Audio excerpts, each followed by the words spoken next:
Usually when we talk about scaling a business or bringing a new product to market, there's this massive underlying assumption about capital. Oh, absolutely. Right. Like we automatically picture angel investors, Series A funding rounds, maybe Right. some, flashy incubator workspace with a ping pong table. And unlimited cold brew on tap. Exactly.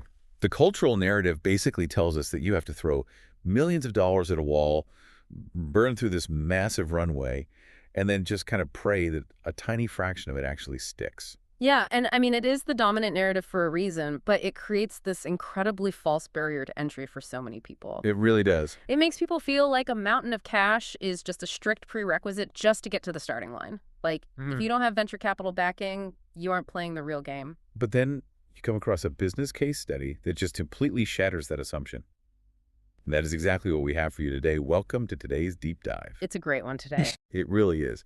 We are diving into a really incredible source document. It's a retrospective analysis titled The Fragrance of Earth, a retrospective of success. Such a poetic title for a business case study. Right. And our mission for you on this deep dive is to explore what is honestly an absolute masterclass in grassroots entrepreneurship and scaling. We're looking at a young man who took a tiny and, almost impossibly small investment of just 5,000 rupees. Which is wild.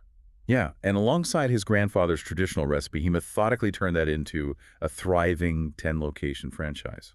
And, it's a remarkable narrative just on the surface, but our goal today is to look past that sort of feel-good, rags-to-riches summary. Because there's real mechanics here. Exactly. What this document actually provides is a rigorous, highly replicable blueprint for bootstrapping. It shows us how to identify a minimum viable product, engineer a brilliant, unique selling proposition in a crowded market, and then, wow, scale those operations with incredible precision. Okay, let's unpack this.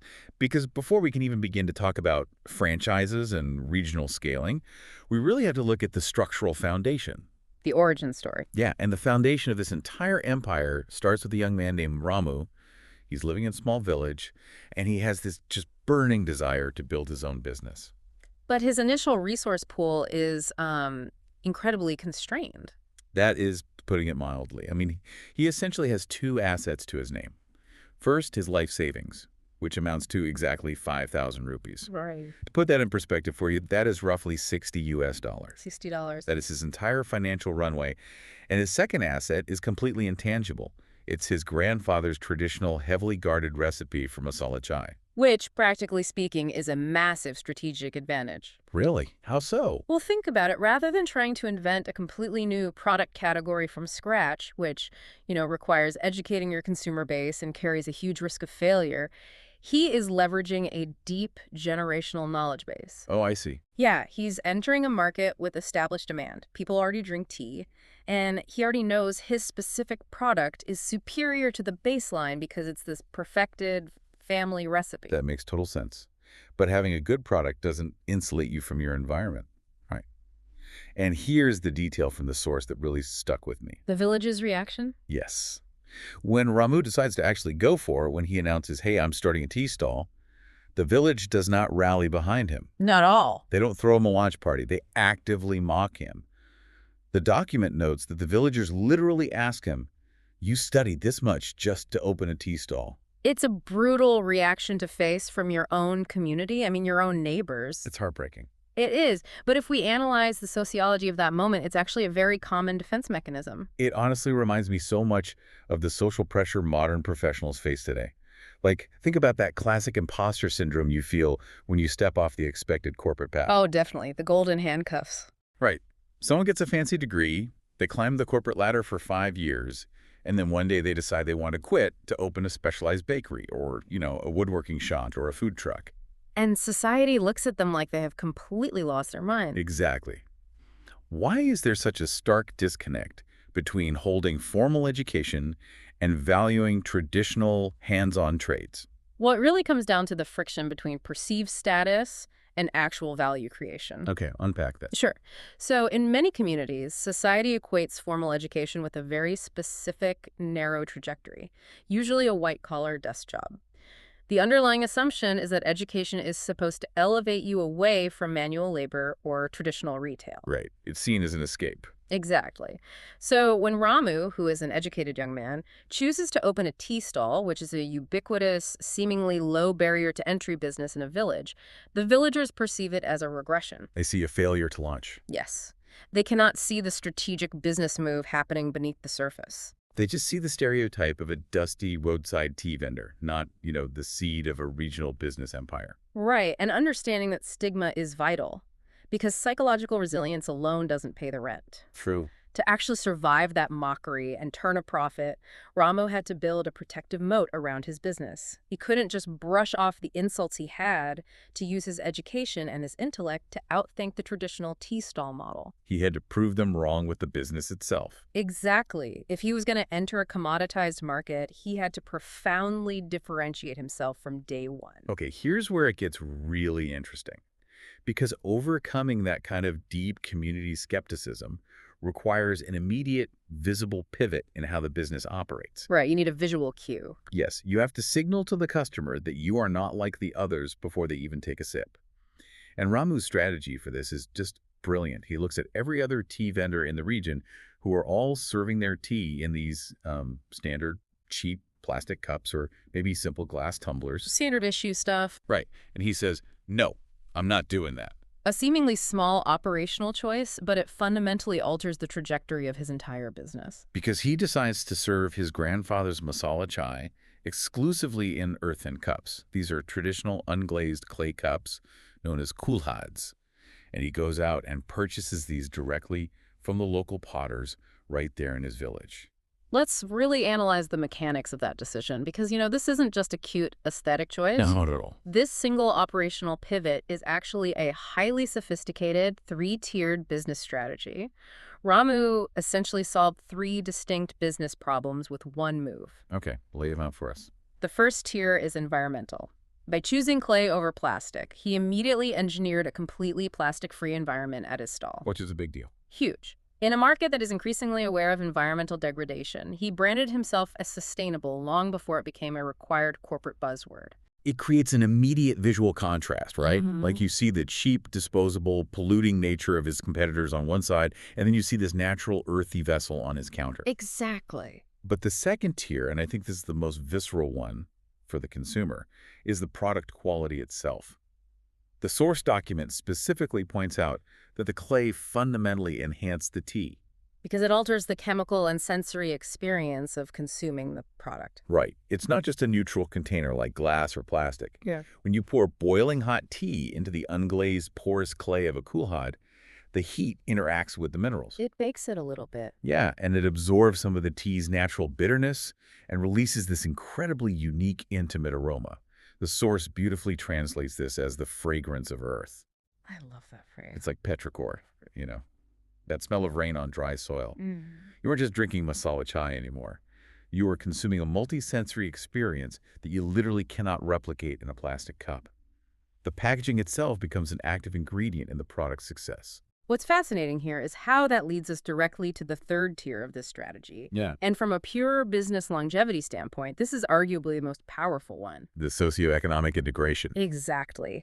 By sourcing these Kulhads locally, Ramu isn't just buying disposable supplies, he is transforming a variable business cost into a localized economic engine. He's funding the village. He is creating a steady, predictable B2B income stream for the village potters. He is weaving his business into the very fabric of the local economy. Think about the leverage that creates. He transformed his biggest critics, the villagers, into his supply chain and his stakeholders. Oh, wow. That is brilliant. Right. When the local potters rely on your business for their own livelihood, they stop mocking you and they start rooting for you. Because if you fail, they lose money. Exactly. They become your localized marketing engine. This single operational choice, the Kulhad, solved an environmental issue. It elevated the product's flavor profile, and it built a localized monopoly on community goodwill all at once. I mean, it is a masterstroke of systemic thinking. It really is a beautiful system. But let's look at the reality of consumer behavior for a second. Because a great cup of tea in a cool clay cup might get a customer to stop by once. Sure, it's a novelty. Right. It acts as a great hook to get them in the door. But novelty wears off. The real challenge of any food and beverage business is building a recurring, fiercely loyal customer base. How do you get that same person to come back every single morning? That requires moving from a clever gimmick to a sustained, evolving value proposition. You have to innovate on the core product offerings to capture different segments of the market. And Ramu does exactly that. He refuses to just rest on the laurels of his grandfather's Masala Chai, as undeniably good as it is. He stays proactive. He starts expanding his menu based on consumer trends. He introduces health-conscious options. He rolls out a ginger tea, a cardamom tea, and a very specific innovation highlighted in our source material, Bulata tea. Ah, the jaggery teas. Yes, which is a sugar-free tea sweetened entirely with jaggery. He is paying attention to the shifting demographics. He recognizes that even in a rural or semi-urban setting, there is this rising segment of health-conscious consumers who want traditional flavors, but, without the massive sugar spike of a standard chai. Right, everyone's watching their sugar these days. Exactly. So by introducing jaggery, which is a traditional, unrefined sweetener, he captures a wider audience without alienating his core customer base. But beyond the menu, the source details his physical setup. And I have to be honest, this is where I want to push back on the document's framing a bit, and I want you to defend this. Okay, let's hear it.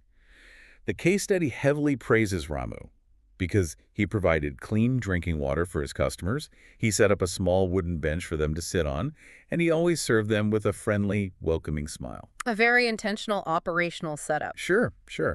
But I'm looking at this and thinking, really, we are analyzing a masterclass in entrepreneurship, and we are holding up a wooden bench and a smile as a strategic business innovation. I get how it sounds. Isn't providing a place to sit and some clean water just basic human decency?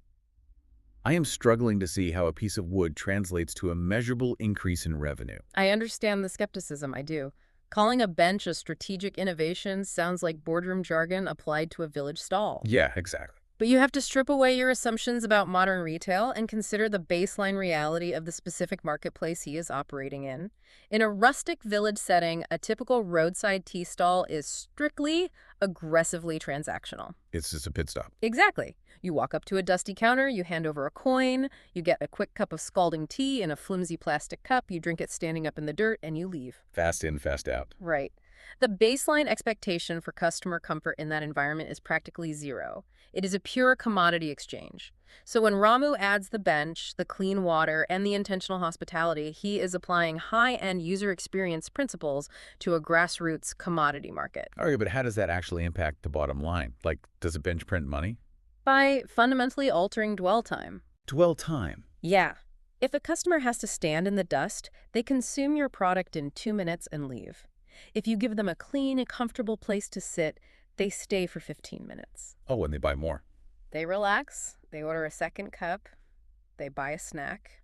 Furthermore, if people are sitting comfortably, they talk to their friends walking by. Suddenly, your stall isn't just a point of sale, it becomes a visible hub of community activity. I see. He shifted the paradigm from a place to buy a drink to a destination. When you reduce the friction of the transaction and increase the comfort of the environment, you drastically increase the lifetime value of that customer. All right, I can see the point. When you lay out the mechanics of dwell time and average order value like that, it completely reframes the bench. It's an asset. It's not a piece of wood. It's a customer retention tool that turns his stall into a localized social network.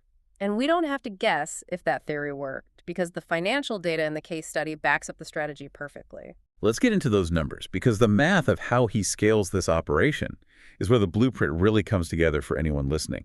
Let's break down phase 1, which we'll call the village phase.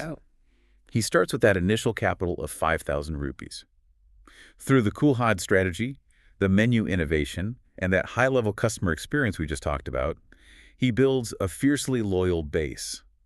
The source estimates his monthly income in this first phase reached 15,000 rupees. So he is generating a 3x return on his initial investment in terms of monthly cash flow. That's huge. Those are phenomenal unit economics for a bootstrap operation. But he doesn't rest there. He grinds it out for a solid year in the village. And because his product and experience are so refined, word of mouth starts spreading far beyond the village borders. It bleeds over into the surrounding areas. Yes, it reaches travelers on the nearby national highway. Now, here's the crucial pivot for scaling. Ramu doesn't just take his 15,000 rupees a month, buy a nicer house, and settle down. Which a lot of people would do. Right. But he saves his profits meticulously. And after a year, he takes 50,000 rupees of his own generated capital and reinvests it to open a brand new, upgraded stall directly on the high-traffic highway. He names it the Desi Chai Cafe. He upgrades the brand identity to match the upgraded real estate. Yes, and he expands the menu again to include diverse teas and traditional Desi snacks to capture the traveler demographic. And the result? By moving his proven model to that highway location, his estimated monthly income skyrockets from 15,000 to an incredible 1,050,000 rupees. If we connect this to the bigger picture, the specific transition is where Ramu proves his brilliance as a strategist. What he executed here is the ultimate lesson in mitigating risk while scaling. Walk us through the mechanics of that risk mitigation, because scaling is usually terrifying. It is. Consider the trap most eager entrepreneurs fall into. They take an unproven idea, they borrow massive amounts of debt, and they immediately launch in the most expensive, high-traffic location they can find. Right, they want to go big on day one. Exactly, and if the market rejects their product or if their supply chain breaks, they are instantly bankrupt. Ramu did the exact opposite. He essentially used his small village as a wind tunnel. A wind tunnel, I like that. Yeah. He tested the aerodynamics of his business model where a crash wouldn't kill him. He validated his minimum viable product, the Kulhad tea, with almost zero overhead. He spent a year working out the kinks in his supply chain with the potters, Figuring out the unit economics. perfecting the spice ratios of his menu. He proved his unit economics were solid. Only after he had hard empirical evidence that people would pay for his experience did he deploy his saved capital. So it wasn't a gamble anymore. Exactly. By the time he hit the highway, his operational vehicle was already bulletproof. He earned the right to scale by mastering the micro level first. And the momentum from that highway success just propels him into an entirely different stratosphere. We're looking at a truly astonishing timeline in the source here. The growth rate is staggering. We go from the village stall to the highway Desi Chai Cafe, and then over the course of just the next 3 years, Ramu transitions this highly successful single location into a regional franchise model. And we really need to pause here because the leap from being a single store operator to becoming a franchisor is the hardest operational jump in business. Oh, I can imagine. It requires a complete rewiring of how you work. Right, because you can't just hand the keys to 10 different people across the district and say, hey, make my grandfather's tea. The brand would collapse in a week from inconsistency. Absolutely. How do you think he actually managed the logistics of that leap? Well, franchising is entirely about systemizing your quality control. To replicate that unique fragrance of earth experience across multiple locations, Ramu had to build an airtight system. So it's not just a recipe in his head anymore. Exactly. He likely had to centralize the production of his grandfather's secret masala blend, shipping pre-mixed spices to his franchisees. So the flavor profile remained identical whether you were at store 1 or store 10. That makes sense. And he had to scale his Kulhad supply chain. He's negotiating larger contracts with regional potters and figuring out the logistics of transporting fragile clay cups across a district without breaking your profit margins. Wow. He had to turn his instinctual customer service into a literal training manual. Exactly. He had to teach other people how to execute the bench and a smile philosophy. And he clearly nailed that systemization. Because today, according to the document, there are 10 Desi Chai Cafe branches spread across the entire district. 10 locations in 3 years. Yeah. But perhaps the most profound full-circle detail in this entire retrospective. Through this franchise network, Ramu is now providing direct, stable employment to dozens of local village youth. Which is just incredible. The guy who was mocked by his own community for throwing his education away on a tea stall is now the economic engine of his district. It is a phenomenal transformation, and not just of a business, but of an entire local ecosystem. So what does this all mean? Yeah. Like, for you listening right now, when we step back and look at this entire journey from the 5,000 rupees in life savings, the painful mockery, the brilliant pivot to clay cups, that strategic wind tunnel testing in the village, all the way to a systemized 10-store franchise, what is the ultimate lesson you want to pull from this? The document synthesizes the core takeaway beautifully, and it is a principle that directly challenges our modern business culture. Which is? The initial size of your operation is utterly irrelevant. Wow. The amount of seed capital you start with does not dictate your finish line. True, Lasting success is entirely determined by the uncompromising quality of your product, a deep structural dedication to customer service, and the uniqueness of your thinking. He didn't reinvent the wheel. No, Ramu did not invent tea. He reinvented how tea was delivered, experienced, and integrated into a community. He proved that you don't need a Silicon Valley zip code to be a disruptive innovator. It's an incredibly grounding perspective. And it brings me to a question I want to challenge you, the listener, with today as we wrap up. Yeah. As you look at your own work, your current career path, or, the business you're trying to build, ask yourself, what is the Kulhad in your industry? That's a great question. What is a simple, highly intentional, perhaps even traditional tweak you can make that fundamentally improves the quality of your output, integrates you deeper into your community, and completely sets you apart from the sea of competitors who are all just handing out plastic cups? That is the vital question to carry forward because, we live in an era that is absolutely obsessed with digital disruption, high-tech software, and artificial intelligence. Always looking for the next app. Right. We have conditioned ourselves to believe that true innovation only comes from a microchip.